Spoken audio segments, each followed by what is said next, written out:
এখন ক্রাইমের যে সত্য ঘটনাটা শুরু করছি সেটা দক্ষিণ ভারতের একটা ঘটনা। তেলেঙ্গানার জগতিয়ার জেলার মধুপুরা নামের একটা গ্রাম। গ্রামে থাকতো একটা মিডল ক্লাস ফ্যামিলি। ফ্যামিলিটা ছিল দুর্গা প্রসাদের ফ্যামিলি। তার একমাত্র মেয়ে, তার নাম ছিল বৈষ্ণবী। বয়স 20 বছর। সে ল্যাব টেস্টিং নিয়ে একটা কোর্স করছিল। বাবা মায়ের মনে হয় যে বয়স যেহেতু 20 বছর হয়েছে, গ্রাম টাইপের এরিয়া, তাহলে 20 বছর হয়ে গেছে মানে এবার মেয়ের জন্য পাত্র দেখতে হবে। তো একটা মিডিয়েটরের মাধ্যমে একটা ফ্যামিলি মেয়েকে দেখতে এসেছিল। ফ্যামিলিটা ছিল হরিবাবুর ফ্যামিলি। হরিবাবু একটা 24 বছর বয়সী ছেলে, স্থানীয় একটা হসপিটালের কর্মী। সে, তার মা আর তার দুই দাদা আনন্দ আর অশোক, তারা এসেছিল মেয়ে দেখতে। মেয়ে দেখেছিল, সব্বার মেয়ে পছন্দ হয়েছিল। কিন্তু যখন দেওয়া নেওয়া, পণ, টাকা পয়সা ইত্যাদি দেওয়া নেওয়ার কথাটা আসে, তখন বৈষ্ণবীর বাবা দুর্গা প্রসাদ মনে করেছিলেন যে যে জিনিসগুলো বা যে টাকা তার কাছে চাওয়া হচ্ছে তিনি দিতে পারবেন না। তো তিনি জানিয়ে দিয়েছিলেন যে না, বিয়েটা আর হচ্ছে না। ছেলের বাড়ির লোকজন চলে গেছিল। তবে হরিবাবু খুব পছন্দ হয়ে গেছিল বৈষ্ণবীকে। তারপর থেকেই সে, ফোন নাম্বার তো তাদের কাছে ছিলই, বারবার বৈষ্ণবীকে কল করছিল। মাঝে মধ্যে বৈষ্ণবী নিজের ক্লাস করতে যখন বাইরে যেত সেখানে দেখা করত। বারবার তাকে বোঝানোর চেষ্টা করছিল যে সে বিয়ে করতে চায় বৈষ্ণবীকে, কোনো জিনিস দেওয়ার দরকার নেই। তার বৈষ্ণবীকে এতটাই ভালো লেগেছে, সে বৈষ্ণবীকেই বিয়ে করবে। 2025-এর জানুয়ারি মাসে তারা দেখতে এসেছিল। তারপর থেকে কিন্তু সব সময় কানেক্টেড ছিল হরিবাবু বৈষ্ণবীর সাথে। বৈষ্ণবী যেহেতু দেখেছিল যে বাড়ির লোকজন রাজি নয়, আর সে কখনোই এই ছেলেটার সাথে এতদিন পরিচিতও ছিল না বা প্রেমও করেনি সে, তো সে বলে দেয় যে না, কোনোভাবেই বিয়েটা করা সম্ভব না। হরিবাবু সুসাইড অ্যাটেম্প্ট করে। এই ব্যাপারটা দেখেছিল বৈষ্ণবী আর তার মা বাবা। এবার হরিবাবুর সাথে আবার তাদের কথা শুরু হয়। হরিবাবুকে তারা বলে যে এইভাবে নিজেকে শেষ করাটা কোনো বুদ্ধিমানের কথা নয়, তুমি তোমার মা যেটা বলছে সেটাই করো। হরিবাবু বলে যে না, আমি বৈষ্ণবীকেই বিয়ে করব। যদি বৈষ্ণবীর সাথে বিয়ে না দেওয়া হয় তাহলে হরিবাবু কিন্তু আর কোনোভাবেই বেঁচে থাকবে না। এবার কিন্তু বৈষ্ণবীর মনেও হরিবাবুর জন্য একটা সফট কর্নার তৈরি হয়ে গেছে।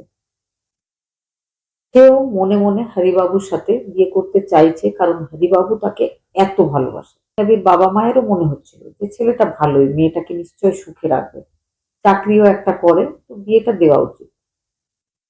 ছেলের বাড়ির লোকজনের অমতেই হরিবাবুর সাথে বৈষ্ণবীর বিয়ে হয়ে গেছিল 29 মে 2025-এ। বিয়ে হওয়ার পরে হরিবাবুর দাদারা, মা, কেউ তাদের দুজনকে অ্যাকসেপ্ট করেনি, বাড়িতে ঢুকতেও দেয়নি।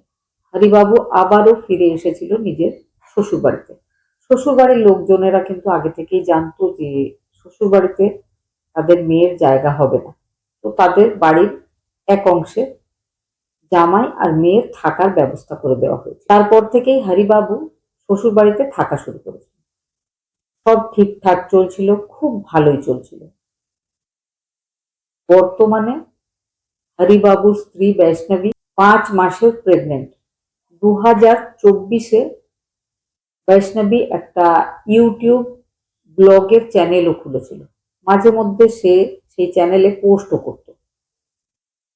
বর্তমানে তার চ্যানেলের সাবস্ক্রাইবার সংখ্যা 50,000। যেটুকু টাকা তার ওই ইউটিউব ভিডিওগুলো থেকে পেত সে, সবটাই তার হাজবেন্ডের হাতে সে তুলে দিত। কিন্তু কেন তুলে দিত? বিয়ের কিছুদিন পরেই বৈষ্ণবী বুঝতে পেরেছিল যে তার হাজবেন্ডেরও প্রচুর চাহিদা।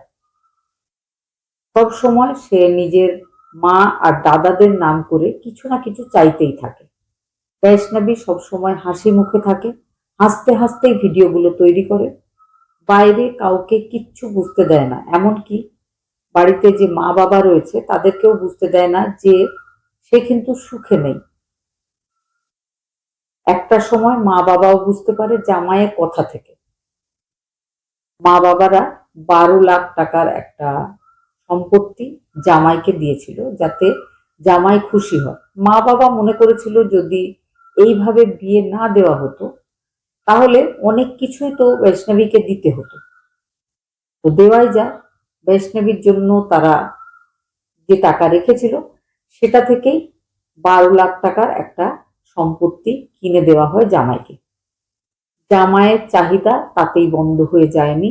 জামাইয়ের বাইরে বাজারের দেনা ছিল 5 লাখ টাকা।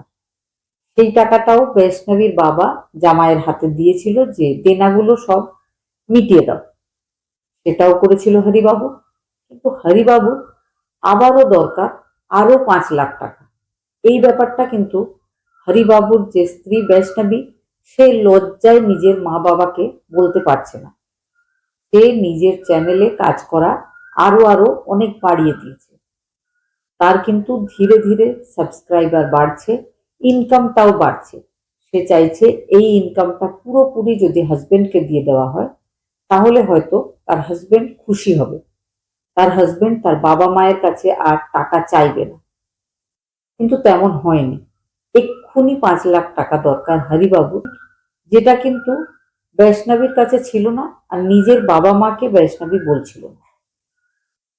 16 আর 17 মাঝখানের যে রাত্রিবেলা বৈষ্ণবী আর তার হাজবেন্ডের মধ্যে খুব চেঁচামেচি করে ঝগড়া হয়েছিল। মা বাবারা বাইরে থেকে কিছুটা আন্দাজ করেছিল যে জামাই কি কারণে মেয়ের সাথে ঝগড়া করছে। একদম ভোরবেলায় 17 তারিখ হরিবাবুকে দেখা যায় বাইক নিয়ে তীব্র গতিতে বাড়ি থেকে বের হয়ে যাচ্ছে। শ্বশুর জিজ্ঞেস করেছিল এত সকালে কোথায় যাচ্ছ, সে কিন্তু কোনো উত্তর দেয়নি, সে চলে গেছিল। জামাই বেরিয়ে যেতে ভদ্রলোকের মনে হয়েছিল যে ঘরে গিয়ে দেখা উচিত। রাত্রেবেলায় এরা ঝগড়া করছিল, ভোরবেলায় এইভাবে জামাই তাড়াহুড়োয় বেরিয়ে চলে গেছে। ভেতরে গিয়ে তারা যেটা দেখেছিল যে তার মেয়ে আর বেঁচে নেই, রক্তাক্ত অবস্থায় খাটে পড়ে রয়েছে। যেহেতু মেয়ে মারা গেছে, গর্ভের সন্তান, সেও আর বেঁচে নেই। পুলিশে খবর দেওয়া হয়, পুলিশ আসে, বডিটাকে ল্যাবে পাঠায়। অন্যদিকে খোঁজ শুরু হয় হরিবাবুর। কটিলা নামের একটা জায়গাতে হরিবাবুকেও অ্যারেস্ট করা হয়েছিল।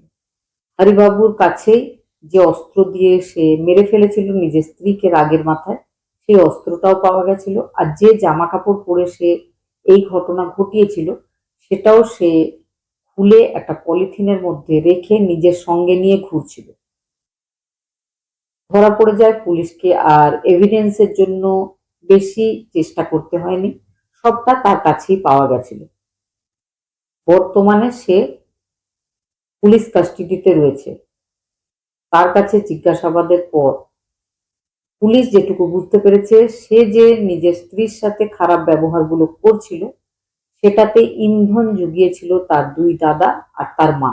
তারা সব সময় বলছিল যে শ্বশুর বাড়ির কাছে আরো আরো আরো টাকা পণ চাও, তোমার শ্বশুরের কাছে অনেক টাকা আছে। মা আর দাদাদের কথা শুনে হরিবাবু বারবার টাকা চাইছিল নিজের স্ত্রীর কাছে। স্ত্রী কোনোভাবেই চাইছিল না যে তার মা বাবা অসুবিধায় পড়ুক। সে ভাবছিল ইউটিউব থেকে টাকা রোজগার করে সে নিজের হাজবেন্ডকে দেবে। কিন্তু সেই রাতে এতটাই রেগে গেছিল হরিবাবু যে নিজের রাগের উপরে কন্ট্রোল রাখতে পারেনি। নিজের 8 মাস আগে বিয়ে করা স্ত্রী বৈষ্ণবীকে শেষ করে ফেলেছিল এইভাবেই, মাত্র 20 বছর বয়সে। ঘটনাটা শোনার পরে কি মনে হয়েছে অবশ্যই কমেন্টে জানাবার চেষ্টা করবেন।